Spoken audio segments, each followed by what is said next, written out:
Good evening, ladies and gentlemen, and welcome to week 12 in CU 101. Chef Matthew and I welcome you to another fine, and final live session. This is Chef Matthew and I's last session together in CU 101. Though unfortunately, we're splitting ways. He's on to other classes, and I'm on to other classes following this block. So, my dear friend, you were just talking briefly about the relationships that you develop in the culinary industry and how you know chefs all over the place, and that we know them from coast to coast. And Chef Matthew and I have been working together for the past X amount of time, and really have gotten to enjoy working together. And I will cherish and maintain this relationship throughout the remainder of my career. So. Absolutely. I feel the same, Chef. And, you know, it's interesting. The world is so small, and this industry really, you may think it's big, but it really is small. So the people you'll be surprised. Andrea Sargent may be hiring, and Jawan Whetstone walks in the door, and you don't know. So look out for each other, keep in touch with each other. I promise you're going to cross paths, or it's going to be valuable at least. So a friend of mine, that he and I opened the Fairmont Scottsdale Princess together in 1989. And he went on to become Oprah Winfrey's personal chef and had a very successful career. He and I are getting ready to cross paths again in 2018. These relationships in the culinary industry are built for time and last for many, many years. Chef Matthew and I want to certainly let everyone know that we're very proud of you. We've been very impressed with the progress of this class. We were talking about this earlier this afternoon. In comparison to our last block, this class is far advanced.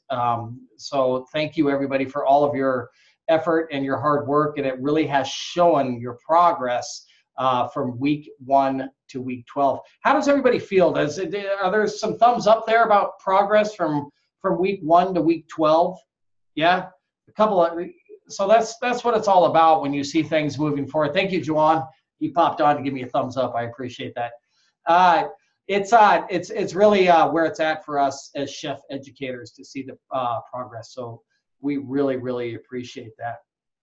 So far, I'm going to mention this probably 12 to 15 times over the next hour. Your assignments for week 12 are due no later than this Sunday, December the 16th at 11:59 p.m. Central Standard Time. There are no late submissions. The school goes dark on Tuesday. So you need to get all of your assignments, including any past due work, anything that you want to make up, turned in no later than Sunday, December the 16th at 11:59 p.m. Any questions about that? Chef Matthew, can you help me remember to say that a little bit later on in the evening? Just keep thinking Sunday, Sunday, Sunday, Sunday, Sunday, Sunday. Yeah, yes. If that helps. Not Tuesday. Let's answer Blake's question before we get too far into our next subject. What's up, Blake? No, I just wanted to say thank you to both of you. It was an honor, and really appreciate everything you guys did for us. Yeah, thank you. You're welcome. You are welcome. Thank you so much. It's kind of funny. I don't want to tell you how many years I've been out of culinary school, but it's been more than 3 decades, and I still remember my instructors and some of the silly things they used to tell me and the way they would put me in my place. So you guys will always cherish that memory. Amber, what's going on? Again, I was going to say thank you guys, and thank you for dealing with my pain in the butt ways. Thank you. Because if they don't have pain in the butt, they're bugging you guys all the time. Yeah, it's our pleasure, and we'll say this again later on in the class tonight. But once you leave this course and you go on to your next one, which I think is going to be 121, hey, you can always reach out to us. We're still here. We're still willing to help you out. If you have any questions, if you have any concerns, you can always get a hold of Chef Matthew or myself, and we'll be right there for you. So hopefully this is not the last of our talks, and hopefully it is the first of many, as I say. Week 11, ladies and gents. How'd you guys like it? Julie, I love your hat, by the way. Awesome. Yeah, Amber's up there like so-so. Rachel, Yeah. good. Yeah, And- Rachel's good. Yeah. And Jeffrey, he Jacqueline always likes wears that. that hat, but that's unique. So Yeah. I like your hat, Jacqueline. Yeah, that's cool. yeah, It's kind of interesting to note you're wearing Santa Claus's hat. Does anybody know where Santa Claus was invented, the modern Santa Claus? Does anybody know? Amber? I know like the old age, like St. Nicholas is in Germany. I know that, but I'm not sure about the modern Santa Claus. I'm not sure about that one. Coca-Cola. Thank you very much. He was invented or developed in Tucson, Arizona, at the Westward Look Resort by a group of advertising executives at a conference for Coca-Cola in order to develop a way to spur additional sales. So the modern day Santa Claus is from right here in Tucson, Arizona, where it doesn't snow and there are no reindeer. And it was developed by Coca-Cola as a way to sell additional beverages. So welcome to the United States. Going on to week 11. What kind of comments do we have about the grilling? Who would like to share? Who wants to bring something up? Jeffrey, what's up, man? Yeah, not necessarily the grilling. The grilling was pretty, that was easy and stuff. But I did find out that my oven is off. I could not figure out why my potatoes were taking so long to cook, and so I just threw a thermometer in there. I actually had a thermometer that I used for my smoke machine. Threw it in there, and I noticed my oven is off by 50 degrees. Wow. Yeah. Wow. So that Chef, you'll see that when Chef Matthew, when he looks at my potatoes. But that was, I guess it's like anything else. When you're in the business or in any business, you got to make sure your tools are right that you're working with, because it definitely affected the quality. I'm glad I figured it out though, because cookies this week, and can't have a bummed oven when you're trying to make cookies. No. Thanks for that comment, Jeffrey. I appreciate it. I want to hear from Robert. Robert Metz. Yeah, I love that hat, man. Yeah, I want to go get on a big bowl and just take it for a stroll. Hey, what do you think about the grilling assignment?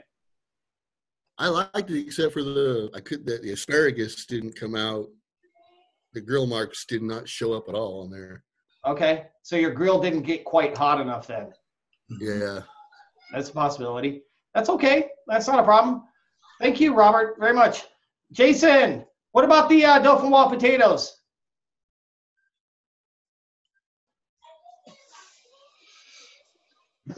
They turned out pretty good. I baked them, and I put the cream and everything in there, and they turned out really nice and rich. And they turned out better than what I thought. I'm used to like scallop potatoes, or but having them that way was definitely different than what I'm usually traditionally used to. I thought they was pretty good. Do you guys know the name au gratin potatoes, what the gratin refers to? It's a French word. Anybody know? Cheese. That's the common thought. Everybody thinks it's cheese. It actually means browning. So the Dauphinoise potatoes are actually the original au gratin potatoes. The Americans put the cheese in it. The cheddar cheese, anyway. Yeah, Americans like that. Yeah, so it's a great potato. It doesn't have, the Dauphinoise is a great potato. It's a great way to make potatoes. It has doesn't have the cheese in it, but just to give you another way to cook potatoes that's really good. I like to add caramelized onions to them, fresh herbs, and since I'm American, I like to put cheese in it. So Americans have this thing for cheese, man. Yeah. Hey, Deborah Thomas, tell me what was your favorite? What was your most versatile cooking method? Deborah. I liked the potatoes. It was totally different because I never did it with cream before. Uh-huh. And when it finished cooking up, it was more like a thickness of a cheese. Yeah, yeah. So I like the potatoes, and my family loved it. Hey, Good. that's it. What was your what did you think was the most versatile cooking method in the discussion forum?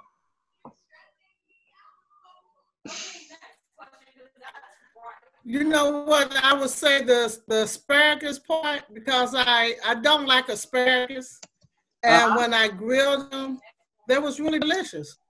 Yeah. So grilling the asparagus because I had it when you was talking about the grill, I actually got one.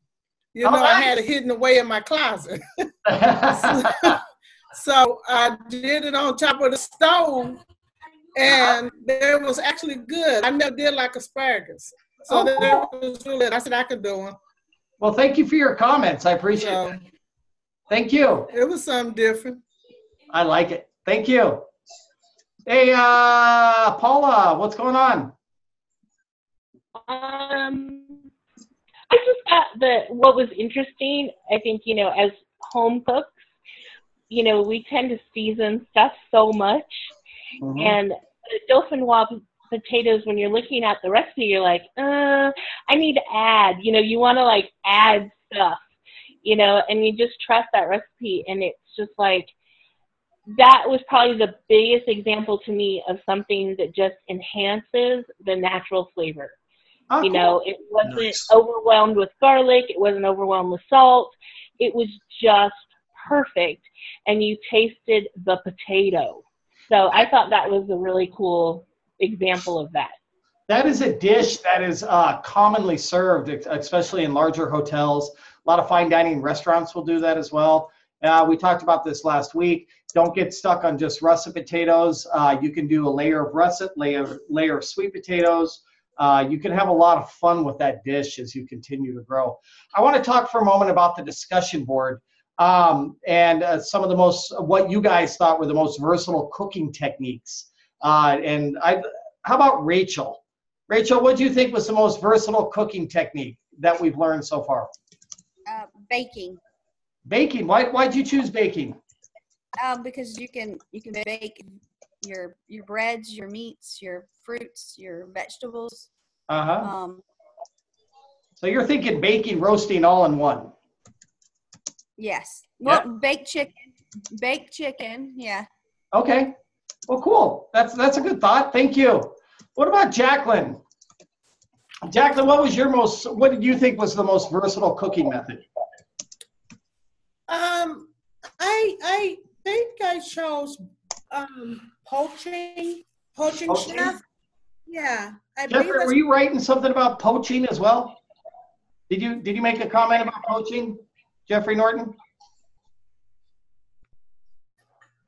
Yeah.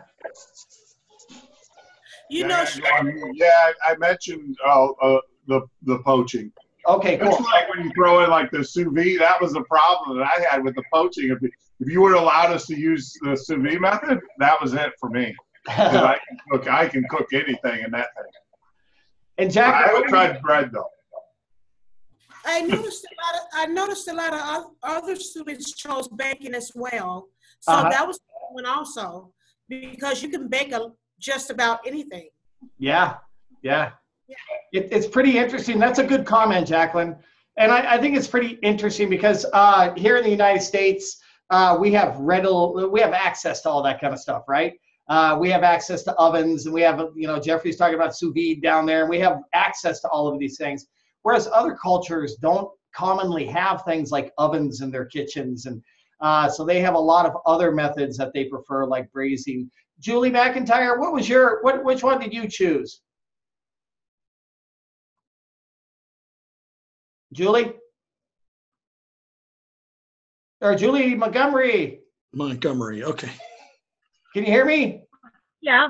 Oh, what was your most versatile cooking method, you thought? I thought the versatile was braising. I don't know that it was my favorite. I think it is the most versatile because it just uses heat and water and the product. And so that's how I was looking at it. Like globally, what could everybody has to have access to water and whatever they're using and heat. So that's why I picked that one. Yeah.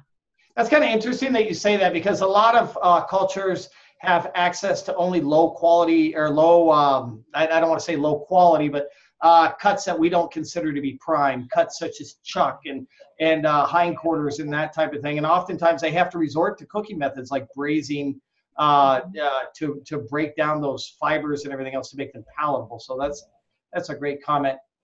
Yeah. Chef Matthew, live from the frozen tundra. Yes. What do you think about week 11, Chef Matthew? I thought it was pretty good. I'm impressed with the assignments. I think I've given out more 100% in this week than any other week, and I also think a lot of you felt like it was pretty easy. And you know, God bless you. You need an easy assignment, don't you? It's okay every now and then to have an assignment that's not super complicated. So I think it was great, and I think you guys are killing it. I don't have that many more to grade, and you guys are just killing it. So I think you did a beautiful job on it. The narratives have been looking really good, Chef. I just kind of have stopped picking on anybody about a narrative because they're getting all the parts together. So I haven't seen toes in 5, maybe 6 weeks. I saw some crazy hats, not enough though. There weren't enough crazy hats. So let's pump that up for the last assignment. Let's see if we can get closer to like 50 or 60%. 100% would be great with crazy hats. It doesn't have to even be crazy. I mean, you could be crazy under a normal hat, and that would be great too. So just that one, man. Yeah, you're right. I better be careful. But anyway, so I thought it was a fun week. So so thank you. And a couple of you threw in, man, so many names. This one guy threw in a picture of his crazy hat was on top of the snowman out in the front yard. So he went out in the front yard, took a picture of him standing by the snowman with this Batman hat on. So that cracked me up. So feel free to crack me up. That's cool, man. I appreciate that. I like that. Ladies and gents, and I know Chef Matthew might kind of pipe in on this subject as well. Carrying forward at the conclusion of this class, we talked about this once, and I'm going to reiterate it once again. What you have learned in this class, you have not mastered. You've only begun your journey. Do not put it to the side and wait for 6 months to start breaking out your knives again, to practice your saute, to practice your grilling, roasting, braising, and poaching, all that kind of good stuff. It's a continual journey of practice, practice, practice. Just because you're not in this class anymore doesn't mean you can let down your guard on your sanitation, on your professionalism. Don't let the toes pop out. Always remember Chef Matthew in the back of your mind when it comes to wearing shoes in the kitchen. So make sure you carry forth and continue to practice everything that you have learned. This is only the beginning of a very beautiful but long journey. So be real careful about that. Chef, you bring up something really funny. It brings to mind.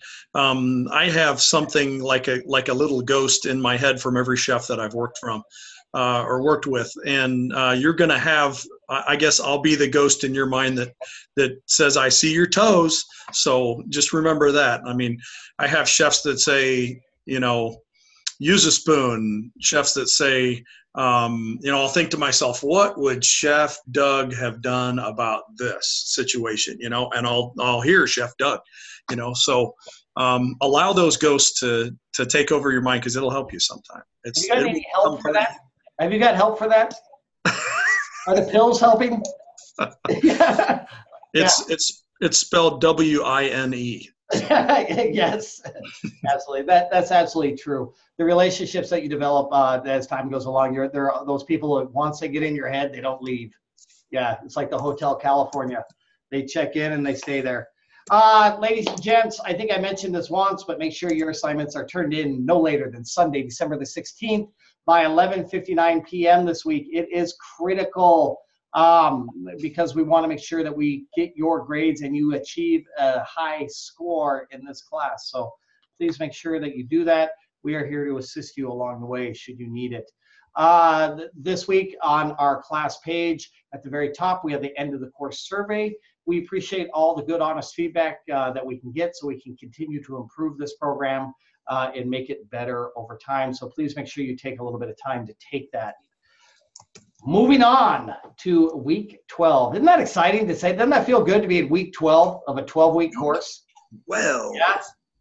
Look at Blake. What are you shaking your head no for, Blake? This is a beautiful thing, man. Well, it is, but it isn't. I mean, it's great that we're moving on, but we've all kind of developed a friendship that's, leaving that behind. Yep. The thing is, you have to remember to keep nourishing those relationships occasionally. Pop us an email, pop your fellow students' emails, continue to build upon them and work with them. I have friends that go back 37, almost 40 years in this business now that I still am in contact. And you have to work at those relationships just like anything else. The relationships that you will develop once you are in industry will be like none other. You will spend more time with your fellow staff members than you will with your spouse or your partner. You will spend more time in stress, duress, and critical situations than you will with any other individual on the face of this earth. And once you go through that with somebody, it creates a bond like none other. Nobody has your back like a fellow chef. It's incredible. Isn't that right, Chef Matthew? You couldn't have said it better. I just ran into a buddy of mine. We opened a brewery in '99, and in 5 minutes we were caught up. We could have talked for 6 hours, but great guy. Absolutely. Let's take a look at our class page this week, ladies and gents, to find out where we're at so we're all on the same page. Hopefully everybody took a moment to watch this skillfully produced video. As I mentioned, it's also made in the same city that Santa Claus was invented. So there's some high quality stuff coming out of here in Tucson. I think that's probably the only thing that's ever come out of Tucson though. Yeah. Let's see, week 12. If you notice in the red letters up here, it says, note, all assignments, including discussion, practicals, and the final exam, are due Sunday of this week by 11:59 p.m. Central Standard Time. If I haven't mentioned that, there you go. Research materials, make sure you read them, learn them, understand them. This is critical. Thank you very much for your attendance at the live session this evening. And if you're not here, make sure that you watch the live session archive. Discussion reflection is going to be, once again, on the most versatile cooking method. Continue working on that. And then the big question right here, the final exam in CU 101, which we're going to talk about here in just a second. And then our assignment this week is plating that Chef Matthew and I are going to help you with. And then down below here is some information that may or may not be on the final. So going back to the final, Jeffrey, let's answer your question here real quick to find out what's going on. A question about Tucson. Is there there's a restaurant there that you still go down the slide and they cut your tie and they hang on the wall? That was in Phoenix, actually. Yeah, the Rusty Nail or something like that. It was. My dad was stationed at Luke, and I remember as kids we used to go there with my uncles and my dad. I was just. Go down the slide. They had a big bowl sitting down there. Yeah, you go down the bowl and they cut your tie, and if you didn't have a tie, they had a tie that you can put on. And it's actually kind of funny. We laugh about Tucson. Tucson was the first UNESCO World Heritage gastronomy city in the United States because we have an extremely regional cuisine here. We have 4 chefs from our city, including a couple of James Beard Award winners that are now in Beijing, China, representing the United States in the UNESCO World Heritage Gastronomy event to talk a little bit about what American food is. Tucson, Arizona has an extremely unique cuisine that you do not find in any other parts of the United States. A lot of places in the United States have specific dishes that they refer to as being regional. Tucson, Arizona has an entire cuisine. Everything we eat is primarily regional to Tucson. So we're really blessed with that. So let's get a couple of other questions here real quick. Miss Julie Montgomery, what's going on? Oh, I'm asking a question that I answered on the test. I got it twice. I've gone over all the research, and I want the answer because it's not matching. I'm not getting it in my mind. Which of the following must be used in cooking for an item to be called barbecue? A grill, charcoal, high heat, or hardwood? I would go hardwood. That's what I did, and that's the wrong answer. Did it really? Then I thought, well, I'm overthinking it. They must be thinking a grill. And I thought, no, they cannot mean charcoal because they're actually talking about the coals of either hardwood or a different coal. And it can't be high heat because you can barbecue using really slow heat. But that, I got it wrong. I said hardwood and it was wrong. But you think that's the answer? I would think so. Let's talk about that afterwards. This is on the final exam? I don't know. It was just on a test, and I went back over all the barbecue, everything I could find, and I just could not find the answer because the Gislin says to cook with dry heat created by the burning of hardwood or by hot coals of this wood. So that meant charcoal to me or hardwood. I don't know. I'll keep looking. All Thanks. Right. You're welcome. Blake, what's going on? Oh, Blake.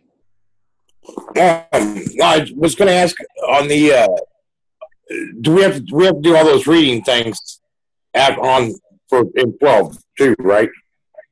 Are you talking about where it has all your, where it has all your grade things and it's got the 1% deals at the bottom? Yep, you're going to need to read those. And I'm going to give you all the successfully passed the final exam here in just a second. All right. Leonora. Leonora Spider. Hello. Okay, Jeffrey, did you still have a question? No, I didn't. Well, I had a comment about what was just discussed. I noticed on the last two sessions that we've had on the knowledge checks, a lot of the questions that they were asking were not in the book. I don't know if you guys have looked at those.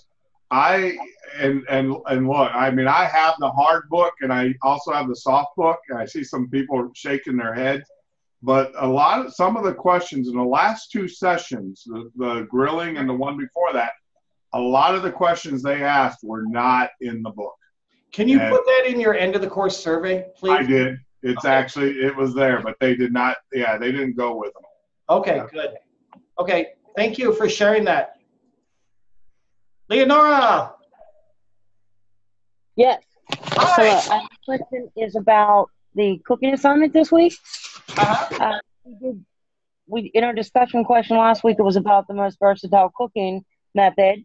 Can you mix them? Like for my menu that I'm preparing, there's steamed, roasted, and fried. Can you put them together on the same plate? Sure, absolutely. You don't have to stick with, we're going to get into the assignment here in just a minute, but you do not have to stick with one particular cooking method or technique for the 3 different items that are going to be on your plate. You can do 3 different techniques, you can do 2 different techniques, you can do 1 different technique. And can you use a glaze as a garnish? We're going to get into that in just a moment here. You can use glazes. We use a lot of them in the industry. We use balsamic glaze, and we use some other reductions as glazes, and that's perfectly fine. But we're going to set some guidelines for that here today. Thank you. You're welcome. Amber. Yeah, I agree with Jeffrey. Like half the stuff that's in our textbook was not on it at all. And plus, I have a question about week 12, but I'll ask it later. Okay. Cool. Thank you. Thank you. All right, ladies and gents. So just got talking about the final exam. You can take it one time and one time only. The exam is 50 questions, and you have 90 minutes to take it. the answers are pretty much out of the knowledge, or the questions are pretty much out of the knowledge checks. So if you've done your knowledge checks over the past 12 weeks, you're going to be perfectly fine, and it should be very easy to take. Take a look at the information at the bottom of the page, review your knowledge checks, and you will be successful. It's that simple. So, you know, that's basically the entire final exam in a nutshell. Make sure that it's done by Sunday at 11:59 p.m. Okay, do the exam by Sunday at 11:59 p.m. So, any other questions about that? Let's see, Jeffrey, what's up? Yeah, so on the final exam, is that 90? So when we start the exam, we got 90 minutes to complete it from that point, or is it 90 minutes cumulative? So like we can break it up into sections. You're gonna have to check. I can't open it, so I don't know if there is. I'm not gonna open it because the meter starts. the clock is running, Jeff. Yeah, it's. I'm starting my attempt right now, and I'll let you know. It does not. No, it doesn't appear as though there's a pause in the actual assignment. But with 50 questions in 90 minutes, it should be fairly easy to take if you've gone through your research materials. I don't think there's any trick questions on here, and I don't think they want to do that to you. So, No. But if you have two screens open on your computer, I mean, you know, 4. All right. You might do that in an online class, right? I'm just saying. But hey, work smart, you know. Work smart. My physics professor said that, you know, we take physics, and he told me, he said, if you think that we do this stuff without having books in front of us, there'd be a lot of dead physicists. Oh, if you saw my setup right now, I've got triple monitors, and I've got 3 laptops running simultaneously. Yeah. All right, Leonora, what's your question? Yes, it's more of a comment. I took the final exam already, and there is no pause. And if you watch the timer, it is very intimidating. Oh. And it makes you hurry a little bit, so you doubt yourself on some answers, or at least I did anyhow. Just because of that. Okay. Well, cool. Thank you for the comments. Cool. Yeah. All right. Who's next? Alicia. What's up? Alicia. Yeah, that was my comment too. I took the exam also. There's not great questions. I don't believe. I really believe all the materials are in the research materials and everything. It's just the fact that I lose focus fast looking at the screen, and there's so many pages to the research materials. And I put in the discussion forums that I think it'd be better if we had audio to them, or we can stop, pause, and play back and everything. You know, I hear more better hearing. That's a really good. That's a really good comment. I like that. That's something you should put in the end of the course survey. Yeah, I did. Okay, good, because that might be something they take a very serious look at. So, yeah, thank you for sharing that. That's awesome. It's a lot of words. It's hard for me to pronounce or even know if I'm pronouncing it right. So I just think it's like attending the school as open. It's made my vocabulary bigger, but I still want to know the meaning behind them and how to pronounce them. So with that being, the audio would basically confirm that versus being stuck doing an assignment. That's a really, really good comment. I like that suggestion. I'm going to keep that to the side as well. So thank you for sharing that. Thank you. Thank you. That's good. Jacqueline. What's up, Jacqueline Lightfoot? I took the exam also, Chef, and I believe I got an 80%. Good. Good for you. That's what it said, 80%. I enjoyed taking the exam, actually. Oh, good. Awesome. Because the exam carries a pretty good weight on your final grade, so you want to make sure that you read that research material and get it all down. So, good job, Jacqueline. Awesome. All right, ladies and gents, let's move forward 1 foot in front of the next to take a look at our assignment. I did mention Sunday, 11:59, December the 16th. Everything's got to be turned in. Don't forget that. It is critical. Chef Matthew might bring that up later on. And we are going to move into a subject now that is very near and dear to my heart. It's something that I am a firm believer in. And we are going to talk about plating. Plating is a critical element in the dining experience. You must realize that we eat with our eyes, right?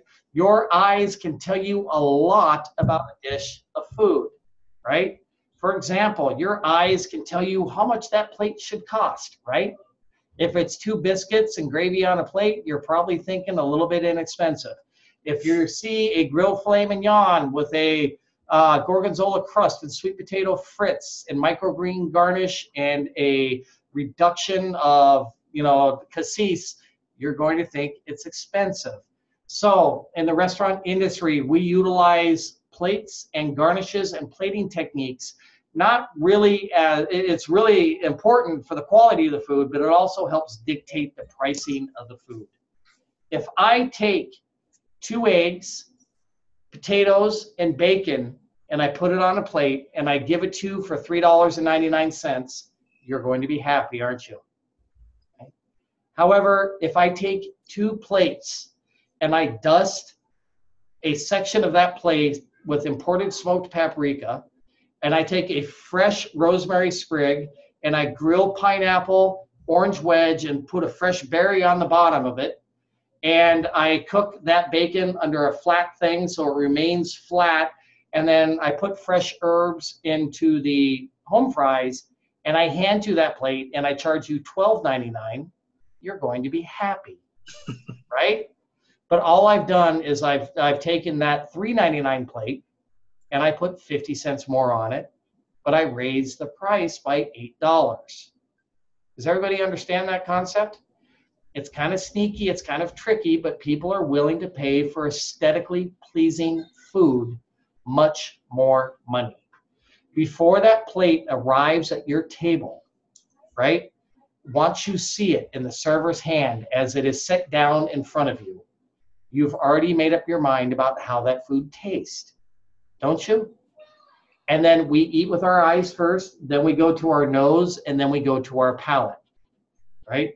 So you must work on your plating techniques.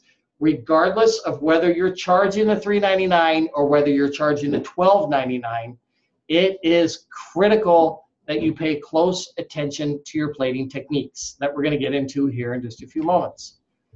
Plate maintenance is a major issue.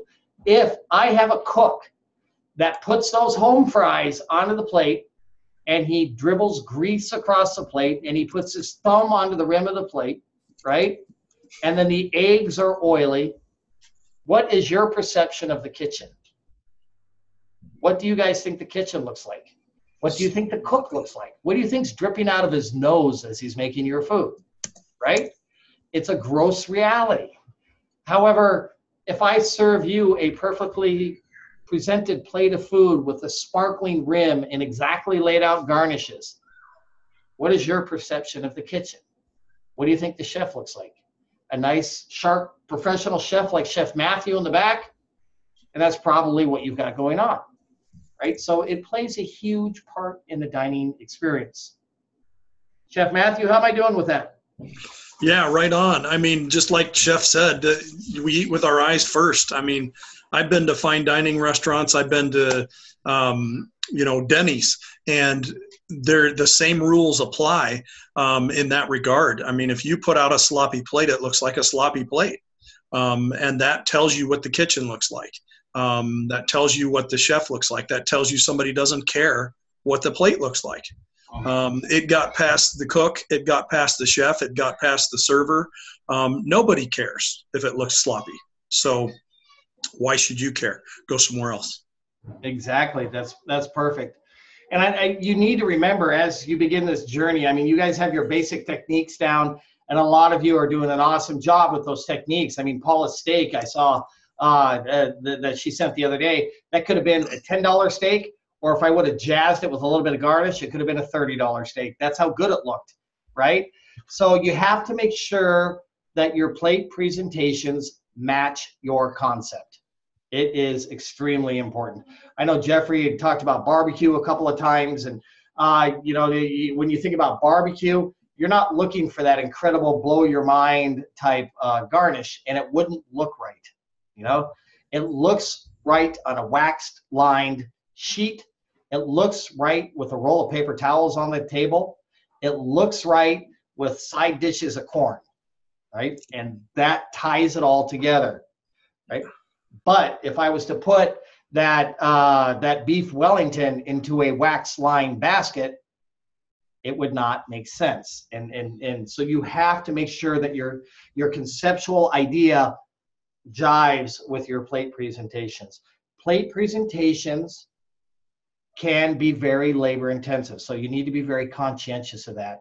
You see a lot of these plates that you see in magazines, you know, and they are mind altering things that are going on that plate, right? You see microgreens, you see purees, you see coulis, you see all these great things that are put on these plates. You see towers that we call mi-foys, right, that stand up 6 inches with blossoms of sweet potato frites on the plates. We can all do it, but can we reproduce it effectively with a minimal amount of labor? That's the real critical part of this whole thing, right? Can you afford to do those plates, which is extremely critical. Profitability is our #1 concern in the restaurant industry, so you have to be able to make sure you do that. A couple of basic guidelines that we look for when it comes to plating techniques. There's 3 basic elements that we always focus on, right? Never forget these 3 words: height, color, and texture, right?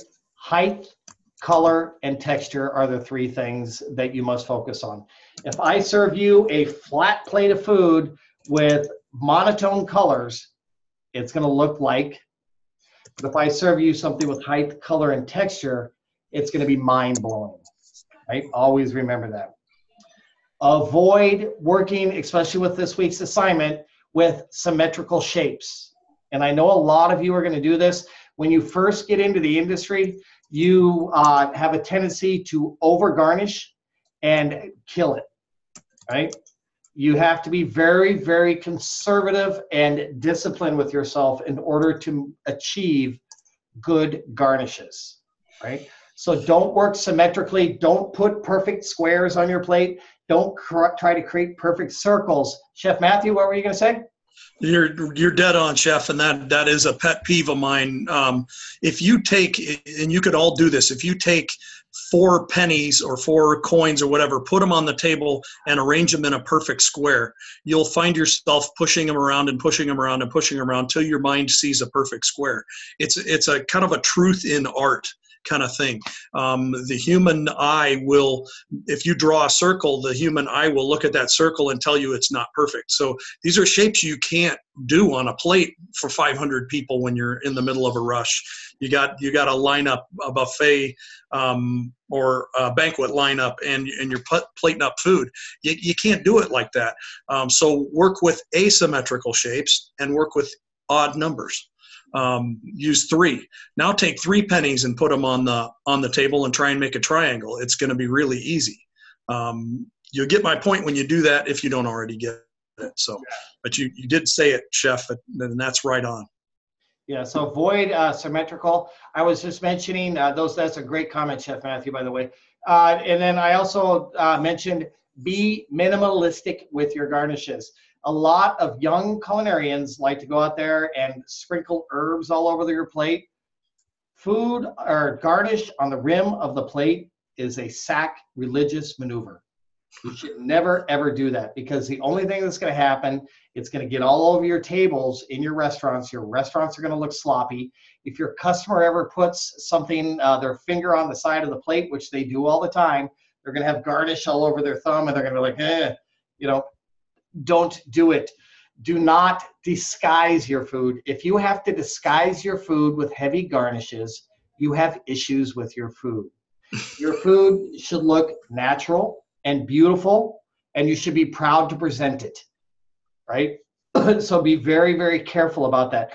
If Chef Matthew cannot identify the dish by looking at it this week, because there's so much garnish on it, back in the 1980s, we used to put parsley over everything and chop parsley for the masses, right? We don't do that. We like to let our foods shine through. In restaurants, you will notice the majority of the plates that we serve are white or off-white, right? The reason for that is never work with colored china or china with designs in it. It is a major no-no because that will dictate how you garnish and the way your food looks. Food looks beautiful on a white canvas. We always want to start with white plates. That's our canvas that we begin to work with. So it's very, very important. Avoid working with plates that have a lot of color, yellow plates, green plates, yellow plates. That is not good. So that's a bad thing. You have to, when we work, we're going to take a look at a bunch of plates here in just a moment. But when I go to plate, especially when I'm doing something for a photo shoot that's going to be in a magazine, I've been in a lot of magazines over the years, everything from the New York Times, the Los Angeles Times, to I was even in Architectural Digest at one point in time, and I don't know what the heck that was about. But that must have been a misprint. But you have to take a look at your plate. It's your art, right? You have to remember, you have learned all of these techniques over the past 12 weeks. It is now time to apply those techniques to your interpretation of the dish, right? It's got to be your style, your method of the interpretation, utilizing the techniques that you have learned to cook. That's what a chef is. So when you serve your plate, over the next couple of years, you are going to develop a very distinctive style of garnishing. And when people see my plates of food, my old friends, they're like, oh yeah, Warren did that. Yeah, that's his style. You're going to make a lot of mistakes. You're going to serve food that doesn't look good. You're going to have customers go, what the hell are you serving me? Right? And that's part of developing your style, the trips, the bumps, the falls. It's those of us that get up and walk forward and grow from those mistakes that succeed. So let's take a look at our slides here because we have some really cool stuff. And I know Chef Matthew wanted to talk to you about the landing technique, right? Yeah. Let's see, what do we got going up here? Chef Matthew, you want to share that? Are we on the big screen? So you notice we have three items there on the plate, and the protein should always be toward you. That's the money right there. So people want to see that. So that should be toward you. But looking at this, as far as technique goes on this plate, the only thing that's right about it is that there's a little space on the plate. This really looks like what's called a 3-point landing. So protein, starch, and vegetable. Bang, bang, bang. So anybody can do that. And that's what you see at Denny's. Now, at a fine dining restaurant, as you look into the right-hand corner, you have a better example of utilizing that plate. Notice nothing is on the rim. Notice there's plenty of blank space. And I just want to say, think about that blank space right now. In art class, when you do a design, they call it negative space. So the positive space is the space with the main focus in it. If there's no negative space, then the positive space doesn't look more interesting. So you always want to have that negative space in there. That white is going to help make the good stuff stand out and look beautiful. But also look at that filet. By standing it up, it makes it more interesting. The vegetable, the garnish is really in the vegetable. Look at the color that's spread out. There's yellow, there's red, there's green. Those are safe year-round. I mean, those are great colors for garnish, but it's built into the vegetable, just how it should be done. Mm-hmm. So there's no garnish dropped on top of there. It's built in. So think of building in by using color in the components of the plate. Think by visual texture, by making things stand up, giving it height. Think by visual texture. The texture of that filet is different than the texture of the mashed potatoes. The vegetables are crunchy. So we have 3 different textures on your palate as well. and assignments are due on Sunday. So Sunday, would that be December the 16th? And that would be December the 16th. This Sunday, right? This Sunday. Was that by what time? By 11:59 p.m. Does that include the final exam? And that includes the final exam. Great. Thank you. That was just art. That little thing between you and I right now. That was. Yeah. I don't know if you guys ever don't pursue culinary arts, call us about acting. Hey, but going back to our slide over here, there's absolutely nothing wrong with doing this traditional three-point landing, like they like to say on this slide here. This, like Chef Matthew pointed out, the protein or the main item should always be placed in front of the customer. The thing that I like about this plate right here, like Chef Matthew was pointing out, the garnishes are in there. They have height, color, and texture, but the most important thing, if this plate was to be put down in front of me, I know I see my filet mignon that I ordered is right there. It's not hidden. I don't have to look for it, and it's not buried. So just think, if you guys want to stick with the traditional form of plating, absolutely nothing wrong with it. That's perfectly fine. But the way we think, protein at 6, starch at 10, vegetable about 2 o'clock. Very traditional. These are some more modern techniques that we're working with now in the industry. These plating styles will change over the next couple of years, and they will continue to change. The only thing consistent about plating is the change. So if you look here, they all have that same basic element of height, color, and texture, right? That's what makes them successful. But what really kicks them up a notch is the white space on the plate. If you notice the immense amount of white space on these plates, that screams sophistication, right? I don't need too much, right? You don't see a Mercedes cruising down the street with Daltons and gold on it, right? It's sleek and understated. And that's the same thing with modern plating styles here. This is an example. This green stuff here is a coulis. Could be a green pea coulis or some type of watercress that they've pureed. A coulis is traditionally a fruit that will be cooked it down in a little bit of simple syrup, pureed and strained. And then over here is an example of balsamic glaze. Leonora had brought that up earlier in the class. And that's just drizzled onto the plate. Chef Matthew and I were talking about a few minutes ago, don't go symmetrical. Don't try to make it perfect. Look, this sauce is just drizzled across the plate. It's natural. It's lovely. Same thing up here. Is that right, Chef Matthew? Yeah, it can't be contrived. It can't look like you planned it to look exactly like a straight line with 2 drops above it and 1 drop below it. It has to look just natural. And every plate will look a little different with that sauce, and that's fine. Absolutely. And then garnishes. There's a lot of different types of garnishes available out there. That is limited to your creativity. But remember the golden rule of thumb that your garnish must complement and be in association, in harmony with what you are serving. Do not garnish a plate of pancakes with a jalapeno flower, right? It doesn't work, right? It may be attractive, it may be beautiful, but avoid it. These are some garnishes up here. Root vegetables and tubers are very common for us to work with because we can carve these in advance, and you can easily keep them in ice water to keep them fresh throughout service.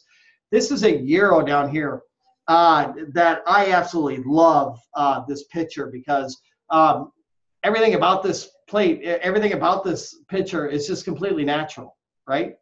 There's no effort in this. Everything screams, eat me, right? Mm-hmm. It's got height, it's got color, it's got texture, and all it is just food on a plate, and that's exactly what we're looking for. You see these molds right here? I'm not talking about mold that grows on the bathroom wall. I'm talking about a mold. This is basically what we do is we take a piece of PVC pipe that's about 3 inches in diameter. We'll cut it, or they also sell stainless steel rings. And then we'll stuff our food in that and then create a base. So if anybody does rice for this assignment, it's a good idea to take that ring mold, put the rice in it, compact it, slide the ring mold up, and then you're left with a round base to put your other food on top of it, which gives you that height. That is very nice to work with. Okay. Some of the different tools that we use for garnishing and plating. Brushes are very, very common. We'll put down a little bit of balsamic glaze, and then we'll run a nylon brush through it, which will leave streaks across the plate in a very natural presentation. Squeeze bottles. These are reductions, right? Squeeze bottles all over the kitchen. We make paints. We'll reduce heavy cream with saffron. We'll reduce heavy cream with blue curacao and make a nice blue paint. We'll make green paints from peas. We'll make black paints from balsamic. And the list goes on and on. Down here, if you don't have a garnishing kit yet, I recommend you get one. We have a channel knife, a melon baller, a core. That's almost like a quenelle scoop. It's a small scoop, something to hollow things out. Brushes, these rakes are very common for us now as well, that we like to work with. Sauces on plates, do not let them dominate the plate. I think if you look at this plate up here in the corner, you'll notice that there's no food on it yet, and it's already really busy. You know? It doesn't look like I feel uncomfortable when I look at it. I feel like scratching myself. It's just not right. You know?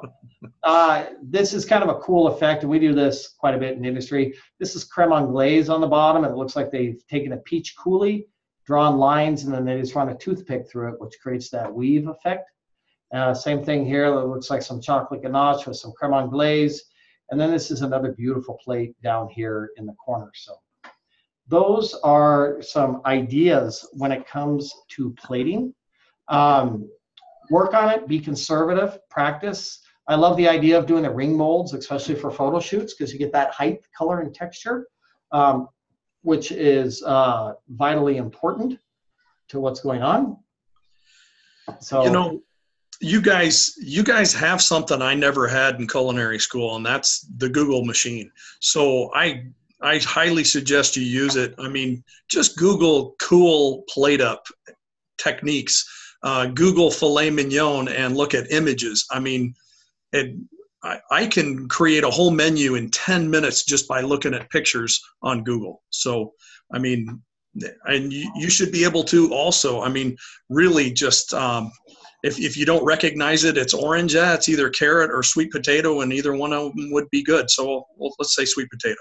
You know, I mean, it really is, you never had that tool in culinary school, but you guys do. So, and I think Chef Matthew is right on the money about that. The more you expose yourself to different styles of plating, then the better your style will develop. So exposure, exposure, exposure. Let's answer a quick question, couple of questions. Sharon, what's up, Sharon? I have a question about the plating assignment. We do have to do 2 identical plates, correct? One that's fine dining and one that's casual? No, yes, and that's going to be really hard to decipher. We want one that's that you could consider fine dining with some nicer garnishes, and then a more casual style. I would define that as being the 3-point landing with the starch in the middle, the vegetable, and then the protein right in front of you. So one with the 3-point landing, and then one with some unique garnishes and designs. Okay, I also want to take this time to wish everybody, including you and the other chef, a Merry Christmas. I hope everybody has a great holiday and lots of fun. And to you as well. Thank you very much. Thank you. May Santa bless your home. I hope so. I don't know. It's a crazy time. We'll see. Yeah, it happens. All right, Amber, what's up? I swear to God, y'all be happy and get rid of me. Why? I'm overthinking this. I'm absolutely overthinking this right now. Uh-oh. It's like I want to do spaghetti squash, and I probably can't because, you know, I was like, oh God. You can do spaghetti squash. That's fine. I can? Love spaghetti squash. Okay. I'm like thinking like, what would my starch be? So I'm like thinking about it. So I'm like, okay, crap. Okay, think about the color of spaghetti squash and think about the color of most starches. It's about the same. So you run yourself into a situation where you got to come up with some color. So how do you come up with some color? You know what I would do, Amber, is I would take I would do a starchy rice for your starch, and I would take a ring mold. I would put the rice down. I would compact it in there very hard. Then I would put the spaghetti squash on top of it and compact it in there very hard. And then I would pull the ring mold off, and I would put your entree on top of it, and then I would sauce it and sell it. So like it's like chicken, like spiced chicken or something, and then sure. And then some sort of sauce, or I don't. I'm thinking. Yeah, what Chef Matthew was alluding to, and it's actually a brilliant thought, is you have to visualize these things in your mind. You have to think about the color contrast, right? You don't want to serve all yellow foods. You don't want to serve all green foods. You want to have foods that contrast. And with the contrasting colors, you also want to have foods that contrast in flavors. You don't want to serve spaghetti squash, which is sweet, with sweet potatoes, right? You're going to send somebody to the hospital in diabetic shock with that kind of food.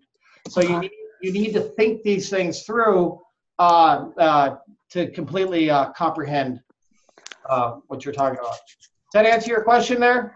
Yeah, so I'll answer you guys when we're done. I'll try to figure out like some other things with it. All right. Call us. Let us know if we can help. Alicia, what's up? I have a few questions. The first one is with the casual or the fine dining, is a stuffed bell pepper part of it because it has all that stuff in it? I'd rather stay away from that. We're primarily looking for 3 different elements on the plate, right? Starch, veg, protein. When you do a stuffed bell pepper, you're creating one element using those 3 items. So we want to have 3 different elements on the plate. Okay, and the other one is, do we have to do one of the proteins from the lessons, or I've been trying to learn how to cook scallops. Go for it. Yeah. How do you know when it's done? Let me know because I'll be right over. That sounds great. Yeah. What's your address, Alicia? We're on our way. Yeah. Is it the same as steak, just to test the doneness of those to touch the firm? No, scallops are actually a lot more simple than what you think. Scallops, you just pull if you take a round scallop, you'll see a chain. It's a little bit of a thicker, small strap on the side of the scallop. You remove that. You'll season your scallop. Get your pan very, very hot. Minimum amount of oil. Sear it on high heat for about 30 seconds on one side. Turn the heat off, turn the scallop over, and then that's it. Don't cook them too much. Otherwise, you're going to do what's called the golf ball effect, where the longer you cook that scallop, the harder it's going to become. You want to remember, you serve them so you think they're undercooked. Yeah. Is that butter or grease, or both? What's that? Is that either in butter or grease, or both? The grease is what, no, we want to use, if you're going to go the real high heat method, you're going to do half butter, half oil, right? Because the oil raise the cook point on the butter. Yeah. Sound good? Yes. Cool. Ladies and gents, let's take a look at our Chef Matthew. Sunday. Thank you. December 16th. 16th. Cool. Okay, for all assignments. Okay, let's take a look at our weekly assignment. What we are looking for this week, and what Chef Matthew has put his Sherlock Holmes hat on for, is we want to make sure that we are following the rubric to the T for this final assignment in CU 101 for this block. We want to make sure, just read the rubric, follow the rubric, and you're going to get 100 and you're going to rock it out in the class. Your protein, you want to make sure you're going to have to do a sketch of proposed plate labeled protein, starch, vegetable, and sauce. We do that frequently in restaurants, right? There are a lot of ways to sketch things out on your computer system. You can do it in a Word document. You can do it in Paint. You can draw it on paper, scan it. You can draw it on paper take a picture with your cell phone and upload it into your Google Docs. So there's a lot of different ways to get the sketch. Probably the easiest way is going to take an 8.5 by 11 piece of paper, draw a circle, draw where you want the foods, label it, starch, veg, protein, put your name on it, take a picture, just like you do with your food, send it in to your Google Doc, and bingo. You're going to take your self-identification photo at your station with your proper station setup. No toes, please. Sanitation bucket, test strip between 50 and 100 parts per million. Proper protein prepared for cooking. Seasoning, cooking protein, and finished protein showing thermometer with proper doneness, right? So if you are cooking chicken to 160 degrees, do not give Chef Matthew a breast of chicken with a thermometer reading 120 degrees. He might say something. Sauce. The sauce is up to you. The protein is up to you. This is your call. This is your world. The sauce that you choose, we've learned how to make several sauces. We've learned several techniques over the past 12 weeks. We are looking for you to use one of those sauces. Barbecue sauce is not one of them. Teriyaki sauce is not one of them, okay? Don't break out the bottle for this. We expect for you to make something. Vegetable, bird's eye frozen vegetables do not count. We expect for you to be able to fabricate. You can do the oblique carrot. We did the carrots vichy. We've done several different dishes for that throughout this block. So we expect to see something of that nature or something based on one of those techniques. Starch. We learned a couple of different starches, right? Risotto. We learned about the palms, dauphinoise. We learned how to make mashed potatoes. So there's a couple of different starches that we learned. Your finished plate is going to have 2 plates, right? One with the very basic, like the 3-point landing, and the other one is going to be a little bit more upscale. That would be for a little bit of a finer dining restaurant. And of course, you will include your narrative for this week's assignment that is due this Sunday, December the 16th by 11:59, including your final exam and any makeup assignments. Leonora, what is your question? Marinara okay as a sauce instead of, a pan sauce or anything? What type of sauce? A marinara. If you make it, yeah. Okay. Yeah. Thank you. Yeah, and anything you make a mise en place shot, or included in your mise en place, so that I know where that sauce came from. Okay. It'll be in my narrative also. Cool. That helps. Awesome. Awesome. Any other questions, ladies and gentlemen? Well, thank you very much. Let's talk to Alicia real quick. Alicia, what's up? Sorry, even if I don't do the scallops, I still want to know that. What kind of sauce goes with it? None of them match what we've did so far. Okay, that's one of the, yeah, actually it does.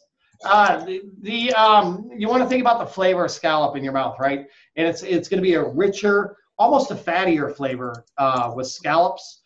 So you're going to want something that's going to cut through that fat. An acidic beurre blanc works extremely well.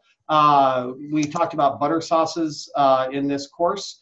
Go very, very well. On the flip side of that, you can get into any type of salsa or relish, such as a mango relish with fine diced vegetable. Go really well with scallops. You don't want a really heavy sauce because you will drown the flavor of the scallop. You want to enhance it. Okay. Good? Yep. Yep. Leonora, did you have another question, or are you happy?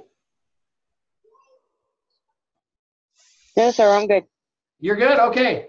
Ladies and gentlemen, thank you very much for an awesome 12 weeks. Chef Matthew and I had a great time working with all of you. Remember to stay in touch. Remember to continue to utilize all the techniques that you have learned over the last 12 weeks. Chef Matthew and I will remain at your service. We are still here to assist you with any type of questions or help that you may need throughout the remainder and post time at Escoffier. So we look forward to hearing from you. Don't be strangers. Ladies and gents, have a wonderful evening. Look forward to seeing you soon. Take care. Don't be strangers.